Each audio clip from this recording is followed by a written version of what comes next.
The Eagles and Jalen Hurts have announced that, well, they have their quarterback for 5 more years, highest paid player in NFL history. $179 million is guaranteed. It's a $255 million extension on a 5-year contract, and the average annual value, $51 million. Up next, though, of course, the big three, as I'll refer to them as, with Joe Burrow, Justin Herbert, and we're going to see Lamar Jackson paid somewhere and by someone. The Ravens, they should step up and do something similar to what we're looking at right here and see what happens, because it seems as though Burrow and Herbert are also going to play ball, quote unquote, with their teams respectively. But also throw in the fact that we're waiting on Rodgers, who got paid $50 last year, scheduled to make $60 in Green Bay, and he's about to be traded to New York that desperately needs their veteran quarterback. Chad, we're about to see the windfall of money for the QBs. And at some point, Lamar Jackson either sits out or decides he's going to play for what these guys, the best in the league, are playing for. And then, oh, by the way, in a year or so, we'll see Patrick Mahomes and Josh Allen get a restructure, and then they'll become the new highest paid player in the NFL, because it's going to be going to the top quarterbacks after the other quarterbacks either catch them or surpass them in total annual average value, what we're seeing. So great job by Jalen Hurts. It's crazy to think of where he was in 2019 to where he is now as the highest paid player in the league.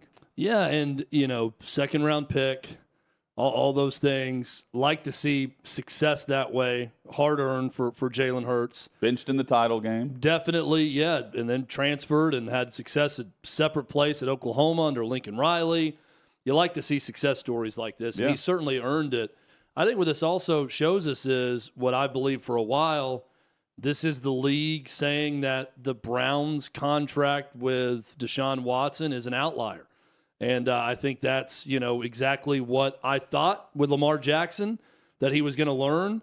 Now, you're right, Hutton, the trio, this is the first step, right? But we've got 2 big ones coming up. But keep in mind what Lamar Jackson turned down in August. 131 guaranteed. Jalen Hurts just got $50 more million guaranteed.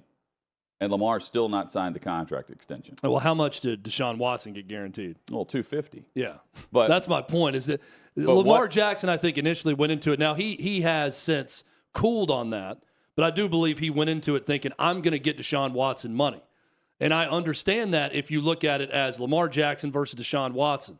But the problem is, it's the league versus the Browns, who were desperate and did a dumb thing, because they thought they had to do that dumb thing in order to get Deshaun Watson, and it looks like they probably did for him to agree to play there. So that's what we're starting to see now, is the counterbalance of the rest of the league saying, that's not the market, this is the market.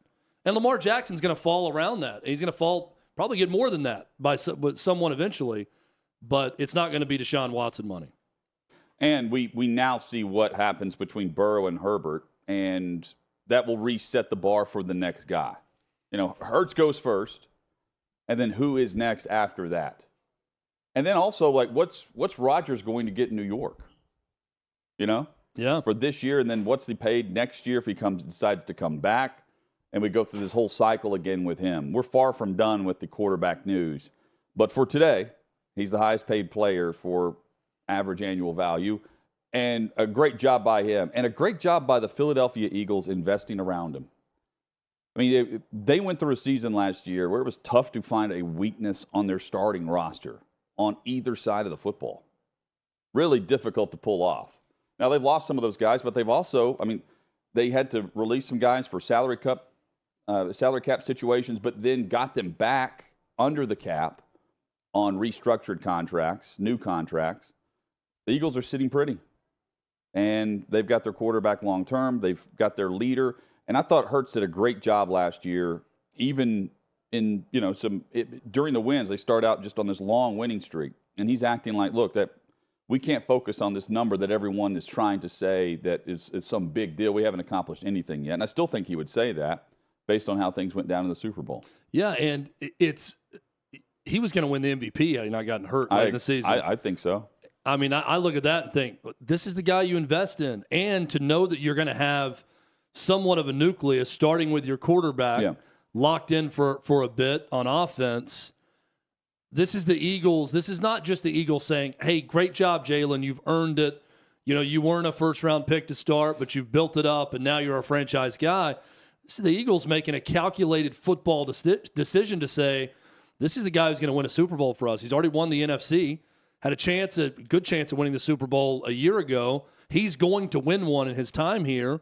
That's what the Eagles are saying, and when I look at the roster around him, I completely agree with them. This is a team that's built to win it, to get back. I know it's not easy, but they're built to get back and to win it all with Jalen Hurts. So good for them. Chad, are we going to see Jordan Spieth get back to the winning ways? He missed 2 putts in the playoff yesterday against Matt Fitzpatrick. Fitzpatrick wins on the course he grew up playing, and meanwhile you've got Spieth who misses on 2 putts that were nearly identical on back-to-back holes in the playoff in what was a fun-filled and drama-packed finish to the RBC. So, you know, when your parents, when you know they're really mad at you and they've reached the point of not just anger and they say, you know, I'm not mad, I'm disappointed. Yes. And that's the most crushing blow that a parent can give you. Well, I've got a message for Jordan Spieth because no one in the golf world will say it because they're all too nice and the game is treated with a lot of respect and it's very difficult. And there's not a lot of people that win a major, much less multiple majors, so they won't say it about Jordan Spieth. But I'll say it right now. Jordan, I'm not mad, but you are a disappointment. You are. You won 10 tournaments between 2015 and 2017. There was an imperial era of your career at a very young age. 10 tournaments, 3 majors. Since that time, you've won 2 tournaments, none of which are a major, in 6 years. You won this tournament a year ago. And what I see way more now of Jordan Spieth is a choker than a guy who is clutch. And I see a guy who loves to blame the break in the green or his putter or throws his hat or drops his club when he misses a putt, and he wants to blame the universe and not blame himself. And since the golf world won't say it, I'll say it. It's disappointing to see Jordan Spieth this way.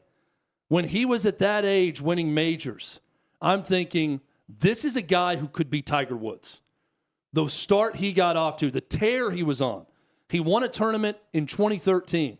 He finished second at the Masters in 2014. Blew a lead in that one. 2015, he wins it.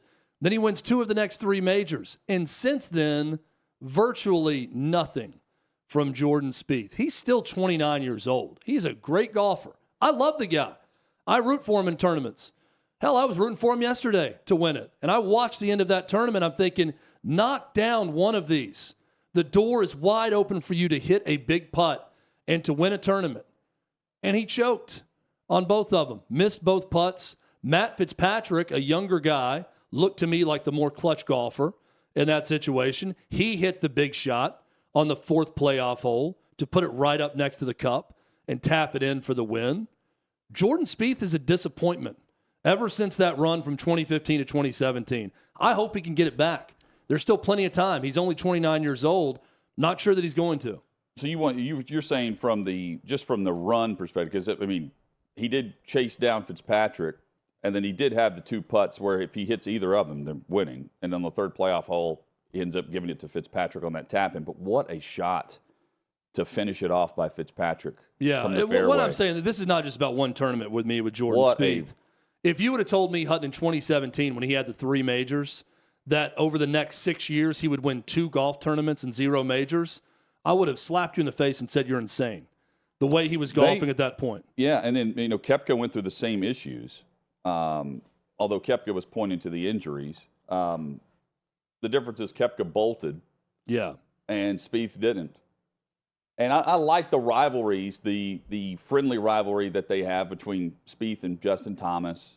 Spieth's a big reason why the PGA Tour can point to what they had yesterday, following what we saw at the Masters with the two players atop the Live Tour and atop the leaderboard at Augusta with Mickelson and Koepka, and then still seeing Jon Rahm win and seeing the other storylines play out in the PGA's favor.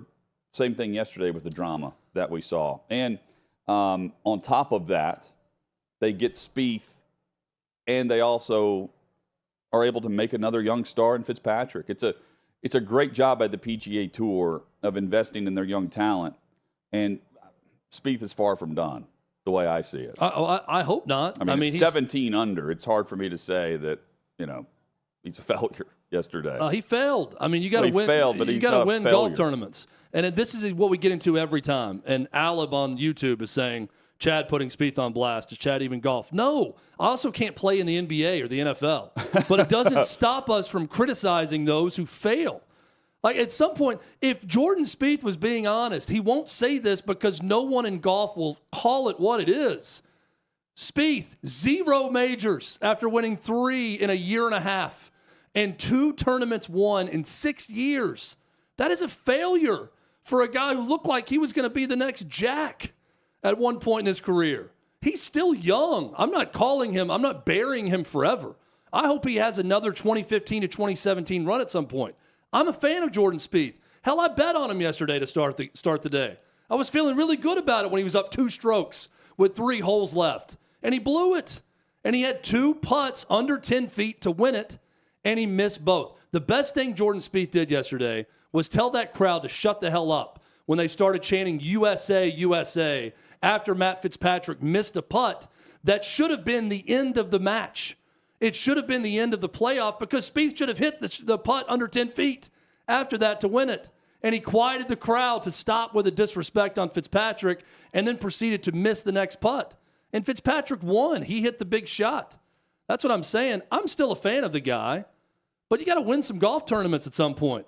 More than 2 in 6 years for a guy who looked like he was on his way to being one of the best in the game.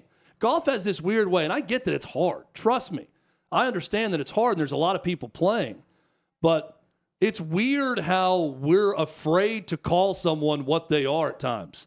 This has been a disappointing stretch for Jordan Spieth. Disappointing, but he's not a failure. I mean, if he's not John Rahm or Scotty Scheffler right now, no one's winning multiple the way you're holding him to, and he can certainly do it again. He is not a failure. He is a disappointment, as I opened my rant with. He is a disappointment.